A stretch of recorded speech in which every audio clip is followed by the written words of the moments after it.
Hello, everyone. Welcome to February's edition of Tower Garden Talks. I'm Steve Williams, Senior Director of Tower Garden Division, and today's topic is going to be growing strong seedlings. Before we get started, I just wanted to remind everybody that today's talk is being recorded. And over the next few days, we'll send out a follow-up communication with all the links and resources that we mentioned in the call today. We're very fortunate today to have Tim Blank, our Tower Garden CTO, join us for the talk. Tim's probably grown more seedlings than all of us on this call combined today. Tim's been growing hydroponically now for almost 30 years, I would think, and it goes all the way back to his time when he was managing the land greenhouse in Disney's theme park, in Disney's Epcot theme park. So we're very fortunate to have Tim here today. And I'm looking over Tim's shoulder, I see a really good looking tower. So Tim obviously knows how to grow seedlings. And by the time we get through with the talk today, I think all of us will be more comfortable growing seedlings. So Tim, take it away. Hey everybody, so happy to have everybody on. Super excited to do this call. You know, as we travel around the world and look at tower gardens, we see so many people growing everything from giant pumpkins to beautiful heads of lettuce. And for a few of you from time to time, if you're a first-time gardener, you're like, gosh, how do I get that perfect seedling? And sometimes that's where we can see challenges. We always want to start off with a beautiful, healthy seedling that looks like that. And so sometimes people don't realize all the tips and tricks that it takes to get a good, healthy baby that has to go in that tower garden. So today we are going to talk about that. Now, Steve, I'm going to cover Tower Garden Home and Tower Garden Flex, and since we are in the heart of winter, and God bless you, and I hope all y'all are well. I know in Texas and Tennessee and a whole bunch of other states where you're getting snowed in today. So please stay safe, and I'm grateful if you were able to join us. But here we have the Tower Garden Home growing guide. And so for those of you that have it, right when you open it up, it's got our seeding steps. So I'm going to kind of walk through those and why we do what we do. As Steve said, I've been growing for 30 years, been a professional grower. And so everything we incorporate into the tower garden are those professional tips and tricks of how to succeed. And I'm going to give you a few tips today that you're not going to find in the instruction booklet, because when we give instructions, we're always trying to keep it fun and simple, really the third grade level. And so there's lots of ways to get to an end result. Today, we're going to show you as one simple path. If you're doing it a different way and you're having good luck, keep on doing what you're doing. Today is just for a general rules of thumb on how we grow seedlings. And while there's lots of different ways to grow beautiful seedling, there's lots of common mistakes we want to avoid. And I think that's the important part that I want to talk about today. So we showed you the instruction booklet. So let's take a look at what would come in a Tower Garden Home or Tower Garden Flex. This is your seedling kit. And when you open it up, it comes with all your starter seeds. Comes with vermiculite. We're going to talk about that in a moment. Comes with your rock wool, and it comes with your net pots that go in the tower.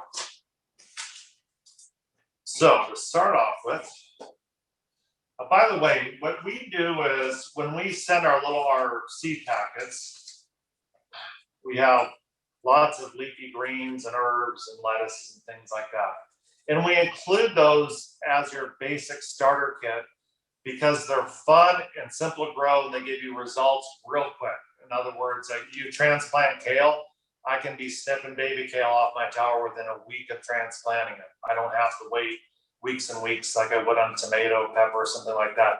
So we try to start off with more of a bulletproof set of seeds. If you want to try something different, we have people out there growing hundreds and hundreds of varieties around the globe. One place I can share with you where I love to get seeds from is johnnyseeds.com. I've been buying their seeds since I was at Disney. They are professional growers seed source. Now, One of the things, I know there's a lot of heirloom companies out there. One of the things you really have to be careful with heirloom companies is, are they testing for viruses and diseases? I love Johnny's because they do all that. And when you go into the catalog, they show you the hot climate, cold. There's actually lettuces that do well in a cold climate. There's lettuces that do well in a hot climate.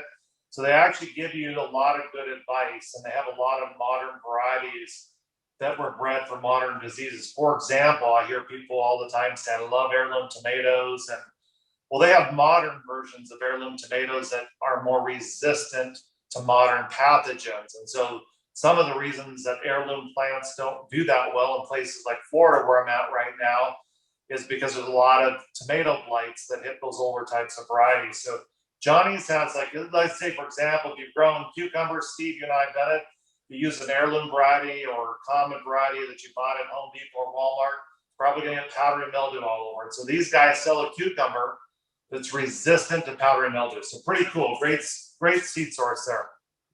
And again, there's lots of others out there. I'm just sharing one of my favorites that has everything from A to Z. All right, so the first thing we're going to do is, when we start our seeds, we're going to take that rock wool out and we're going to soak it for 30 minutes in a tub of water like this. And that's an important step because rock wool is made from basaltic rock, and when they heat it up into a molten state, they use lime to get it into this lightweight, spongy, airy, porous material.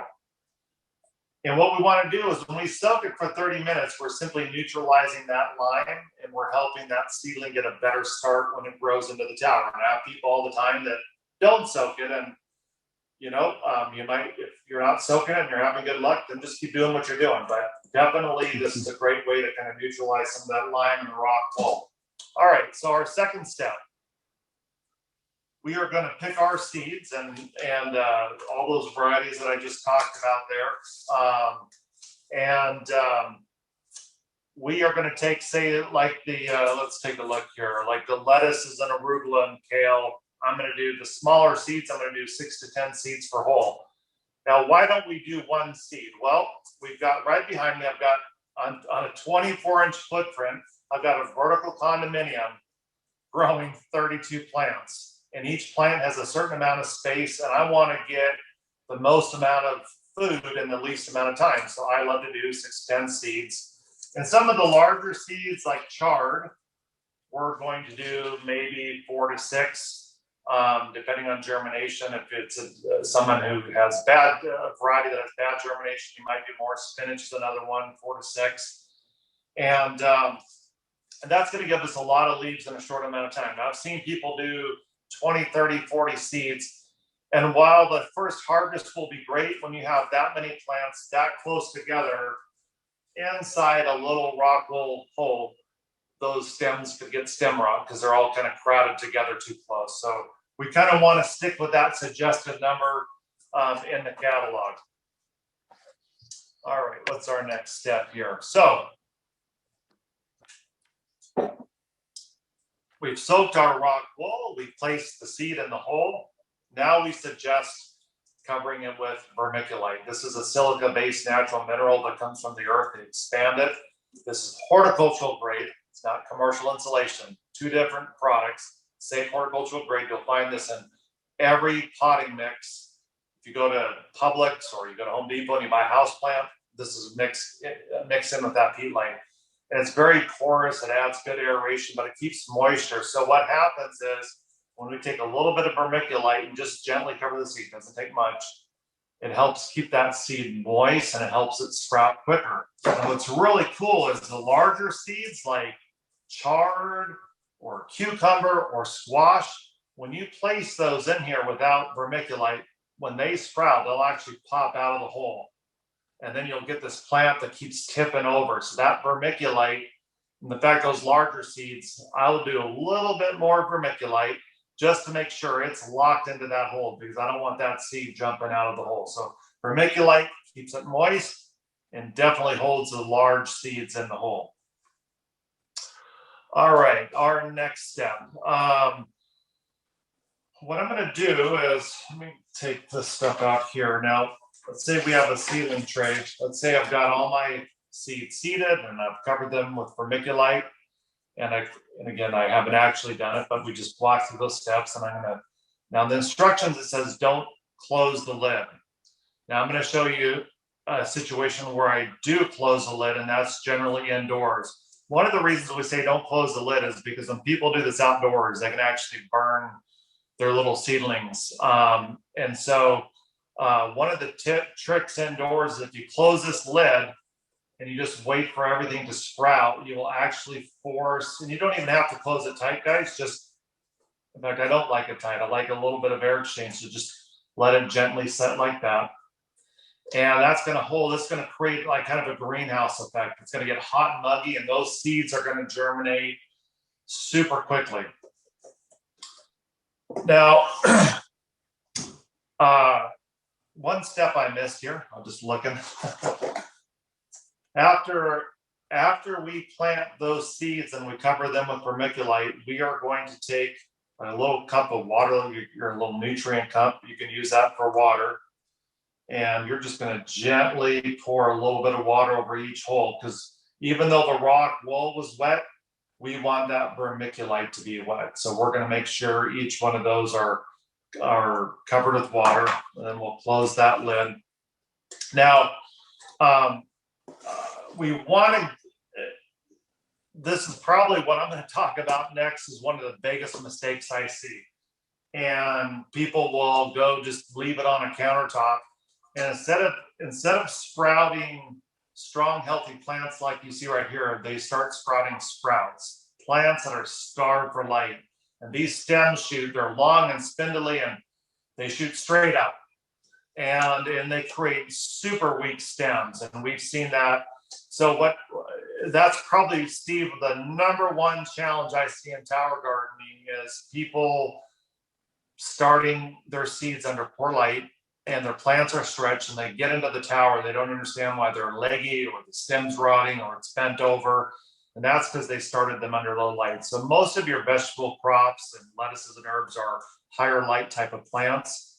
And we want them to be strong, sturdy, robust plants. So I would take this, if you have a southern window that gets full sun every day, not cloudy sun, full sun. If you live in the South and you got a southern window and it doesn't have a tree by it, and you got a good 8, 10, 12 hours of sun a day, then you can probably stick these by a southern window and be okay. If you don't, you're going to need a grow light. And the grow lights, they sell them on. In fact, I think the Johnny Seed catalog I just showed you has a little light kit, and you can get different lights online. In fact, right behind me, kind of unplug this so you can see on that bench over there, we've got a 4-foot grow light. And actually, I got that from Costco. It's pretty cool. It's not an actual, they don't claim it as a grow light for plants, but its wavelength is a 4000 K, which is nice because that has a lot of red and blue in it. And that's what plants need for photosynthesis. I got this on sale for $19. It's regular 29 bucks. And LEDs are real safe. There's no glass in here, just like our towers. It's real nice. And what I did is I set those on the bench behind me, and I just, actually, Steve, those are 2 pump boxes I put on either side. Nothing fancy, just keeping about 6 inches above the seedling tray.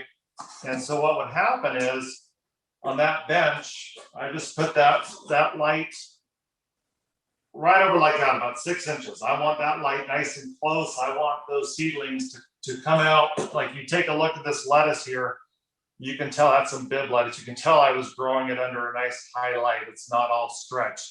Now, again, as long as you get a grow light specifically for plants, you're fine. We're at our Tower Garden Research Center in Orlando, and we're turning over lots of seedlings. So I can fit up to 3-4 seedling trays depending on how I orient them under that light.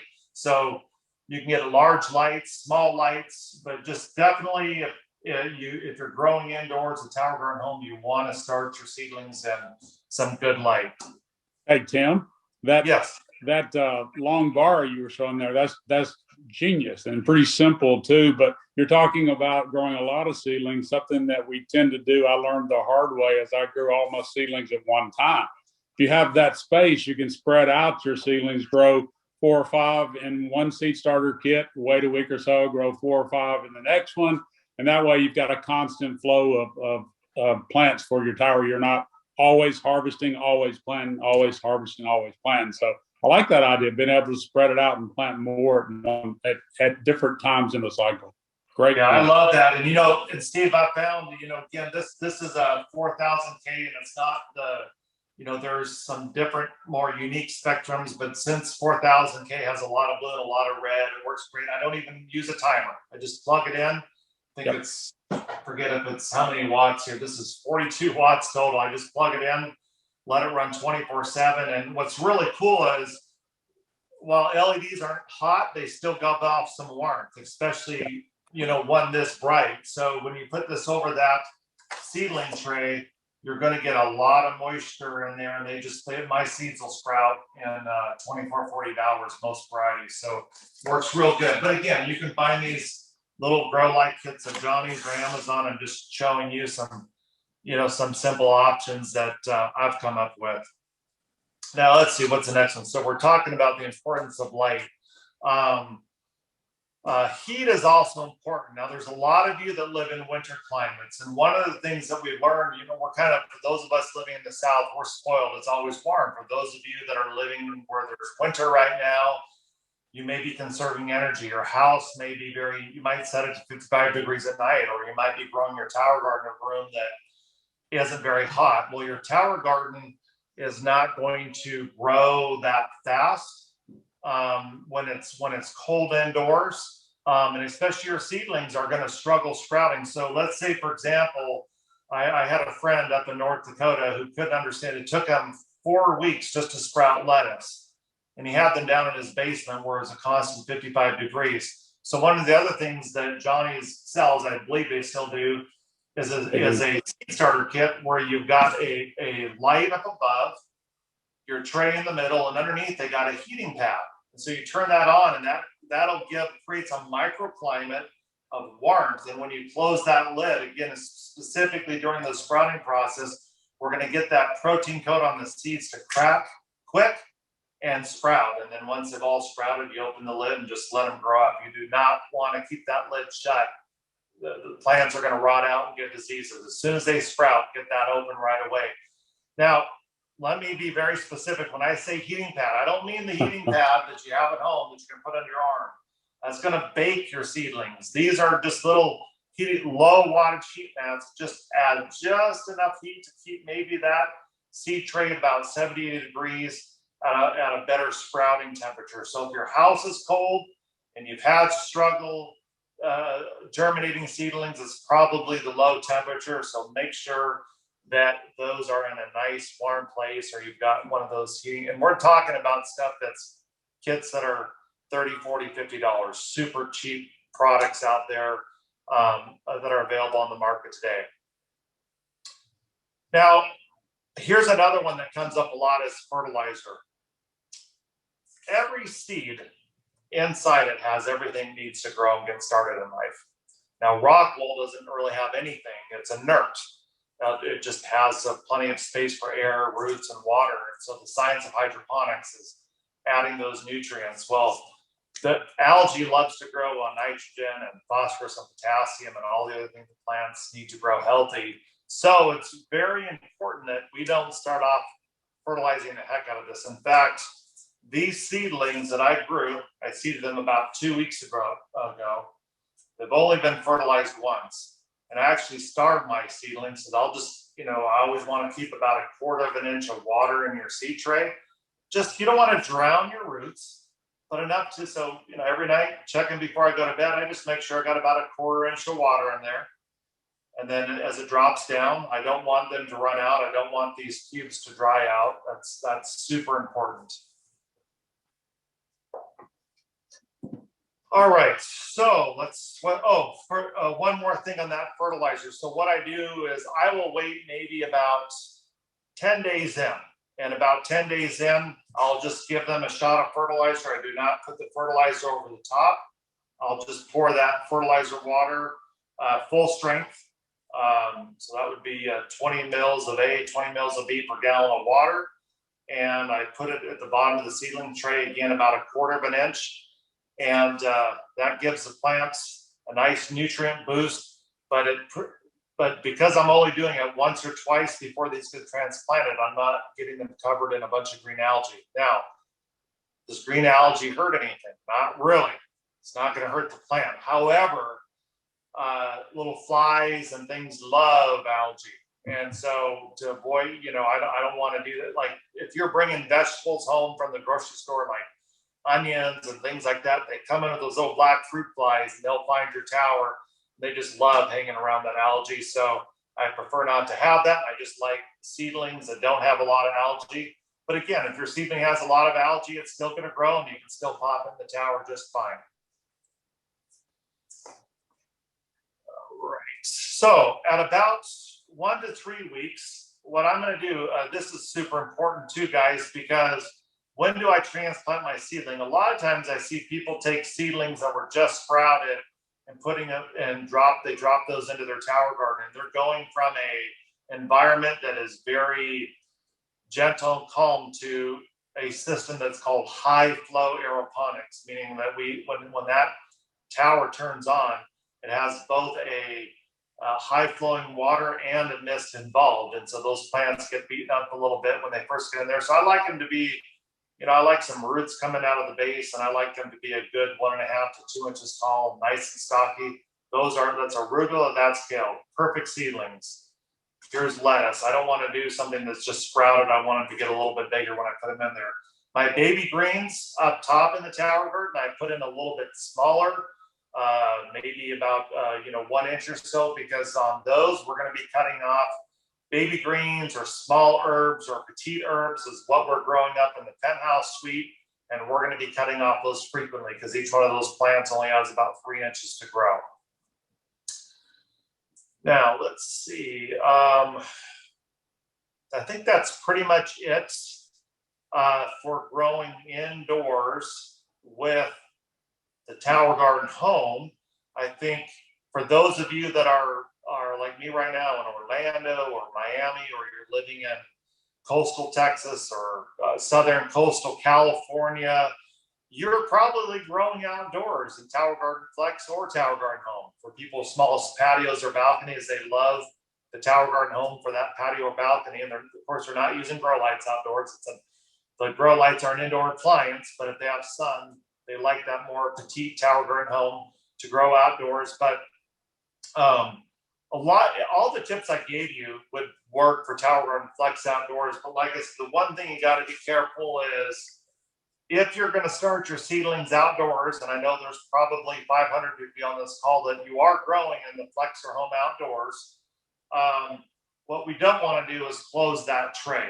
You want to start these seedlings in full sun, but you want to keep it open. We don't want to risk, heating this tray up to 130 degrees and burning the plant. So just start your seedlings in a good sunny spot, and you're going to transplant them at the same time and do everything I just talked about. Now, I do have people that start your seedlings indoors under a grow light, just like you see right here. But if you're going to start them indoors, do not, and I repeat, do not transplant those in the middle of a hot day.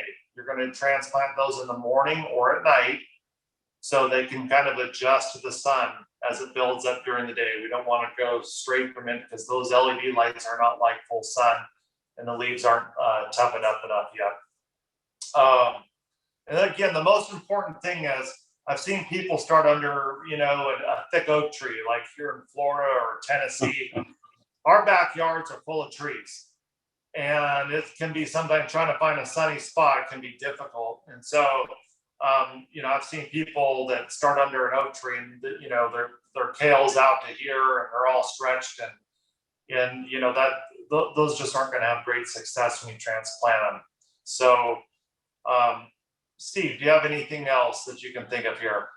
I do. I'd like to mention another option for folks. We're very fortunate to have tower garden farmers across the country and tower farms that actually grow seedlings to sell. They actually furnish seedlings to tower gardeners who would like to get a seedling that looks like the one Tim just showed there, comes to you overnight in a box ready to put into your tower garden. we'll share that link to all those seedling providers. There are options you can actually pick up, and there's options where they actually ship those to you. Tim, you might want to talk just a second about what to do with those when they arrive, if you would. I mean, I think people are not always as quick to open that box as they may need to. So if you wouldn't mind just talking a little bit about that, that'd be great. Steve, I'm excited to talk about this one because we have so many amazing tower farms around the country, and we're so blessed. We're the only hydroponic company in the world that has a structure where we have hundreds of tower garden farms, and many of those guys will grow their seedlings professionally for those people right in their own backyard. They drive in, they get those seedlings, and it's fun ordering seedlings. You buy a tower garden, you order them online, and it's instant gratification. You don't want to go through all this process of starting seeds. You can buy them from a seedling supplier, and then there's other crops that, Steve, quite frankly, take a long time to varieties of plants that take a long time to germinate, like stevia. Takes strawberries. If you're starting from seed, can take months and months just to get a little baby strawberry plant. And so to be able to buy those from somebody is rewarding, and again, it's kind of instant gratification. But now think about this: those farmers were growing those seedlings in full sun, and they got your order, and they went through their farm. They probably walked through 10,000 seedlings and picked out your 20, 30, 40 plants that you order. And they put them in a little clamshell, and then they ship them across the country. And we're constantly having challenges. Everybody is, with UPS, FedEx, and you got this winter storm right now. And there's all kinds of different things that'll slow down shipping. So the chances are that you take a seedling that was growing in full sun. It does not stop growing when it gets in that container. In fact, the new leaves are gently coming out. They have not been exposed to sunlight, and it's been hot and humid in there. So when they get to your doorstep, the first thing you need, this is living. It's not an inanimate object. It's not a paper net. It's not dead. It is living. And you need to take that box and open it up and just put them in a little tray or a dish. But more than likely, especially if you're a mom at home and you're homeschooling during the day or something right now, those seedlings show up. We do not want you to go out and plant these in the middle of the day right after you receive them. We do want you to take them out of the box. We do want you to set them on a dish, just keep them by a sunny window. And then the next morning or that evening, put them into your tower garden. That way, as the sun's rising in the morning, the plant doesn't get so shocked. That's a little professional grower's tip there. But literally, I know Jan Young right next door to me at Living Tower. She ships seedlings all over the country.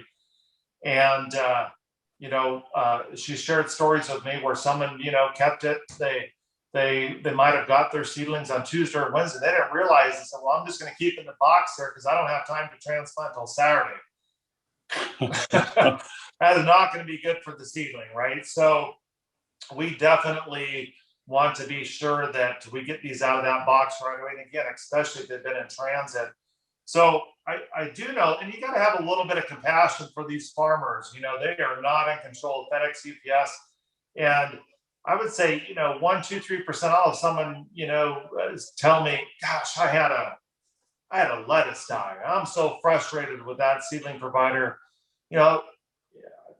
Gosh, if you have one lettuce die, you still have 31 plants living and growing well. I kind of look at, even at Disney World, where we built these beautiful displays, and we did, topiary shapes with colors and horizontal systems of lettuce, we would be missing a plant.